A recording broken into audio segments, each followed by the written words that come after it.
Now, we will have the presentation by Engineer A.J. Balasubramaniam, Coordinator, CEG Alumni Incubator.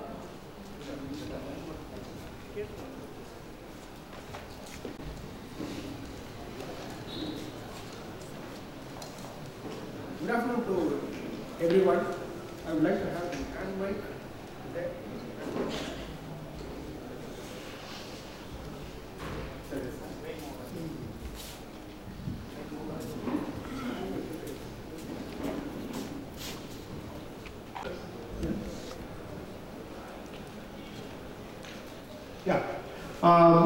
See, it's a very big challenge. It's an entrepreneurial venture. Now I have to talk after so many people talking. Everybody had told everything I wanted to actually say. I mean, especially when you become a last speaker or last but one speaker, so you prepare, like, you know, with all the content, suddenly you found that after going through all the presentation, everybody has told what you wanted to tell. So it's going to be like, it's a competition, you know, typically what entrepreneurs experience. So I have to, on the fly, make some course correction. Now the story started like that. I mean, for us, I passed out of EDII Engineering College in 1984 as a mechanical engineer. So I was, you know, after a brief stint in DRDO, started my own company, ran it for many years. We all happened to meet for our 25th year in 2009 in EDII Engineering College again, and then went to our alumni association, held a meeting right here in this hall. Then we decided to do something back to the college. I mean, I've been on and off working in the alumni association, but we could not do very significantly. So what we did was, we proposed an idea that we should have a global alumni meet. So we first ventured into forming a global alumni meet because it was easier, of course, not like when I was passing out, because those days connecting back was very, very difficult. So we came up with the idea and then went and presented this case to our alumni association as we were presenting our 10 lakh donation to the alumni association for funding scholarship for students. So the alumni association executive committee members told me that you can start and then do that alumni, you know, meet, global alumni meet. I could not withdraw because I proposed, because we should conduct one. So luckily for me, our alumni association is very, very supportive, encouraging forum, and it's very vibrant and active. You can see people who are 80 years old to 23 years old who are just passed out. All of us coming together in one forum, doing lots of work. So we formed this, we actually conducted the first global alumni meet of EDII Engineering College. Close to about 800 people right in this hall, attended from all over the world, and it was a refreshing thing. Many people came and we had a couple of panel discussions. And then finally we all decided as alumni to do few things. We made 4 or 5 resolutions. One resolution was that we should exchange more knowledge between alumni and college. And second resolution, how do we improve job opportunity for our students. And the third one is to also encourage entrepreneurship in our college. So this was the resolution that we took. How do we do it? So it was becoming a challenge. Luckily for us, what we did around that time, we formed a huge Facebook group. Now, this is one of the largest Facebook group for any alumni association in the world. We have about 9,500 members in this group. It's growing every day. So we are, as far as enrollment is concerned, because EDII Engineering College is among the oldest colleges, we have close to about 30,000 members in our alumni group. So this Facebook group became very vibrant. From there we started making more and more connection. Then came this idea of contributing something to the college. So luckily for me, I also had a small stint in VIT Alumni Incubator, setting up the incubator. And then they told me that why don't we work together, set up a small incubator. So I said that incubators, is going to be costing lots of money. Then we decided, so why not we leverage the college facility and then go and then seek help from the college. And we allotted about 10 lakhs and then formed our incubator. That's called CEG, CEG Alumni Incubator. So the moment we formed, thanks to Dr. Ravi Kumar, who is also a CED director here, so we found that lots of student interest. And the first day when we made announcement, we had about 15 applications, and then we shortlisted, and then we got 5 of them to be viable, which became a very pleasant surprise for me, because I wasn't sure that if you open an incubator, whether students are going to come. Like Sanjay said in the morning, the most important thing we did in the process is to actually provide a place for the entrepreneurs as their own. The students are now feeling very homely. They come there and they do whatever they want, and some of them are not serious, of course, but we found that 3 or 4 of them are really good ventures. Even if they don't do everything within the campus, this hub creates a very good an avenue for them to connect with alumni, as well as between themselves they also cooperate, and then it creates a very vibrant system. So we are expecting, I think, couple of success stories in the next few years. That's how we started, which is not very structured. One of the things that I learned in my own career as entrepreneur is that perfect is the enemy of good. The problem is, we see everywhere nice presentations, success stories, big companies, and everything going perfect. We also in classrooms only prize students who are doing impeccable job. If somebody attempts something and fails, we don't want them. We want them to come very well dressed. We want all the projects to be very neat and clean. But believe me, startups go through a messy process. Make lots of mistakes. You don't really create anything significantly in the first stroke. You always have to think that even the successful entrepreneurship also happens because their timing was good. Most importantly, above all, if the timing was not good, the famous entrepreneur Bill Gross gone through one big study, and then he concluded that not the team, not the product idea, not the money, not everything. Timing is the most influential thing that can work on the person. Timing, when I mean, it's not just luck, but I think it is luck also maybe, but you should have been in the right place at the right time. Sometimes that is what is entrepreneur. So then why would you encourage entrepreneurship among students? My single take is that today I have been an entrepreneur. I work for companies. I'm recently been setting up one company for another US investor, and in all these cases, it's easy to do works which are structured. I call this like the permission seeking, the direction seeking operations. We are all comfortable if somebody gives us permission to work the way we want. Then there is another thing. We always want direction. Somebody has to tell you what you should do. I think these are two things we don't want in employees, if you really ask me. Because most of the time, as managers, we do not know what to do. I would rather prefer employees who come and then don't seek permission and do the things, maybe even fail and come back and tell me, I did this, it's not working, I'm going to try again. And then the direction giving person. This is really, it is a choking thing that is happening all over. If you have been an entrepreneur, you are going to change this quality. Definitely you will not seek permission, you will not also wait for directions. This is very, very important, I'm telling you, because in the knowledge work that we do currently, nobody knows everything. It's all gone. In the production model that we have been having for many years, where everything is structured, orderly, disciplined, repeatable. So it was easy for the manager who thought that he's experienced, so he can hand out everything and tell him, hey, please go and do this way. So therefore the others have to wait. This is gone.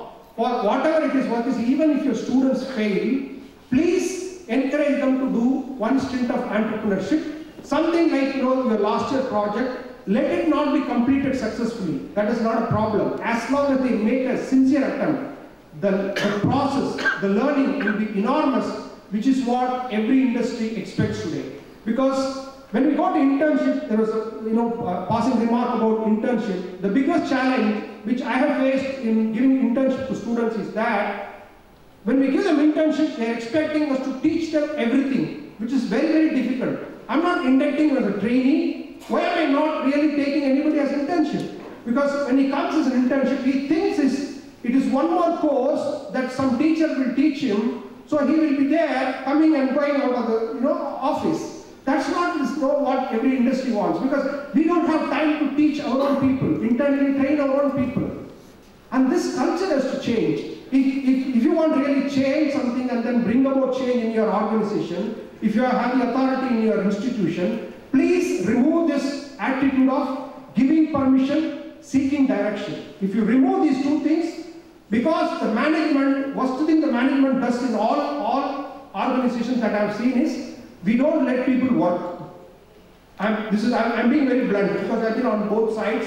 As long as you liberate people to work, I think it will work. This is what you will teach to student when you ask him to do entrepreneurship, because he has to decide himself, he has to take the initiative, he has to become responsible for the results. Therefore, he will know know what to do. He will start thinking. Here is, throughout our schooling, throughout our college, we don't encourage questioning, we don't encourage independence. We want to put everybody in kind of very, very strict order. So this is a problem. How are you going to create entrepreneurship? If one thing that we all want to do to encourage entrepreneurship, this is what we want to do. I think, because I told you, even though I have this PowerPoint, I do not want to use it because all the things that I want to tell is already been told. So also there is, somebody is waiting to tell me that we should get out quickly, we don't have time. But that's fine, I think. I have covered most of what I wanted to say. Lots of initiative. Like somebody said in the morning, if you are very strong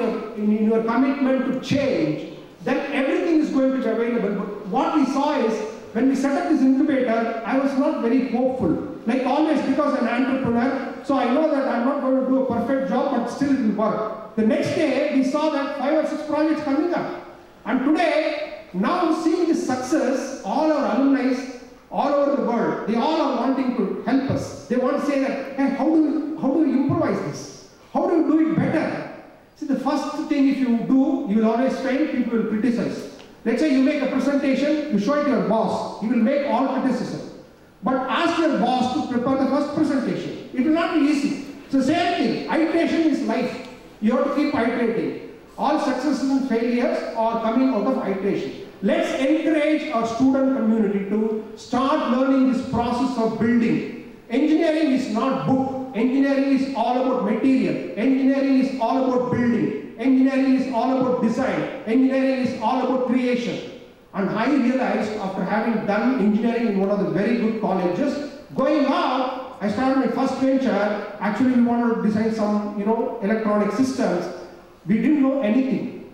The most learning happened in the Ritchie Street because we could not specify devices. So we got really dependent on some salesperson. So then we learned. And then incubation or support from the college was happening even those days. So we did not have an oscilloscope. So we came to the electronics lab here. We knew one professor, so he helped us to use the oscilloscope. There are many stories like that. I think, don't think that engineering colleges do not have any infrastructure. All engineering colleges are typically equipped to be a small industry to design, create everything. All that we have to do is, like AICTE chairman said, keep opening your lab. See, HP, Hewlett Packard, is one of the famous companies. One of the principles HP innovated is because their labs are always kept open. Even today, anywhere in the world, HP labs are always kept open. So we have to encourage this because the controlling, permission, direction. This is two things that please eliminate it. Because even today I encourage all my employees the same way. I tell them, don't ask me for permission, make mistakes, come and even if you fire you doesn't matter because of the 100 things. Only 90 things you will do. Because that gives him the confidence to start working on his own. He comes up because we are enabling people. Entrepreneurship is all about enablement. Entrepreneurship will always be about not having all the ideal conditions to work but still being able to work. That is entrepreneurship. So if you ever think that, don't also believe that all successful entrepreneurs, again in the venture, they will succeed. We have known because Microsoft fails in the next venture they do. So therefore, if you fail in entrepreneur, it's only time. Next time you will succeed. My own story is the first venture where we did not have anything, we succeeded. The second venture, we took venture capital. As early as 1991, we failed miserably, lost about 1 crore, and I was on street almost. The reason why I'm telling is that money will not make difference. So for even setting up an incubator within your college, you don't require great infrastructure. The attitude, the culture, the welcoming approach that you give it to students, to encourage them, let them try. See, one rule I always talk to Dr. Ravi Kumar is that if 10 applications comes, he also thinks like me. Let's all tell them to start. Let's see, after 3 months we will know whether they are really doing it or not. Because we can't evaluate and then put some big committee. Because you really do not know who is going to succeed sometimes. That's the way we took approach. Hope I have covered most of it. Thank you very much for giving me this opportunity. Thank you, Mr. Balasubramanian. I don't know whether I am wanted man or warranted man.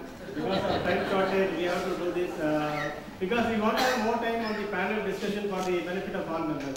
So the next 42 members will be presenting in a brief way.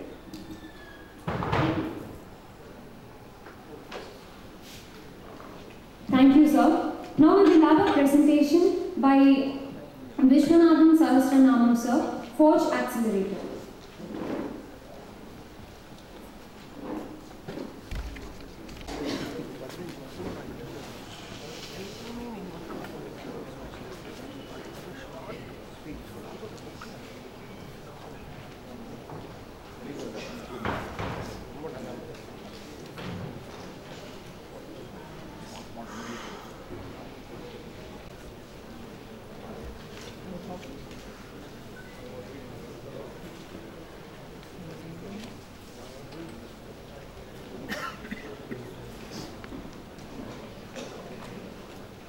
Hello.